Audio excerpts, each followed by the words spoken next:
New year அன்றைக்கி evening birthday செலிப்ரேஷனுக்காக 4 பேருக்குமே வந்து ஒரே கலரில் ட்ரெஸ் இருக்குது. நான் வந்து அப்புறமா காட்டுறேன்னு சொல்லியிருந்தேன். அந்த வீடியோ தான் இது. எனக்கு வந்து green colour sari with pink colour பார்டரில், ப்ளவுஸ் வந்து பிங்க் கலரில் வந்துருந்துச்சு. இந்த தடவை நான் ஸ்லீவ் மட்டும் இல்லாமல் பேக் சைடுமே கொஞ்சம் டிசைன் வைக்க சொல்லியிருந்தேன்.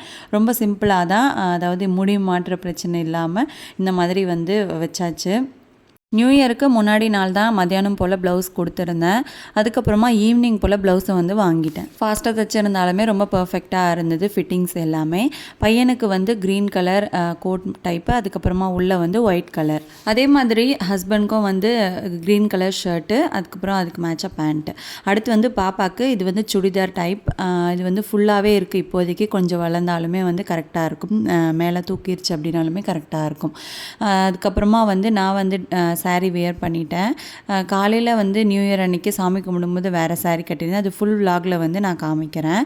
ஸ்லீவும் சரி, பேக் சைட் டிசைனுமே சரி, ரொம்ப பர்ஃபெக்டாக வந்து செட் ஆகிடுச்சு.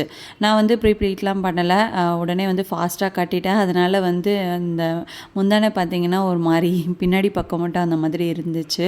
பின் போல தான் நினச்சேன், சுத்தமாக டைமே இல்லை, ரொம்ப பிஸியாக இருந்துச்சு. அதுக்கப்புறம் பசங்களோட ட்ரெஸ்ஸு பார்த்திங்கன்னா இந்த மாதிரி தான் இருக்குது. கரெக்டாக இருந்துச்சு அவங்களுக்குமே. ரொம்ப சூப்பராக இருந்தது. எங்களை விட வந்து குட்டீஸ்க்கு ரொம்ப அழகாக இருந்துச்சு 2 பேருக்குமே ட்ரெஸ்ஸு. அதுக்கப்புறம் அந்த க்ரீன் கலர் பர்த்டே டெக்கரேஷன், அதுக்கப்புறமா வந்து மீதி செலிப்ரேஷன்லாம் நெக்ஸ்ட் வீடியோவில் நான் வந்து உங்களுக்கு காமிக்கிறேன். தேங்க்யூ.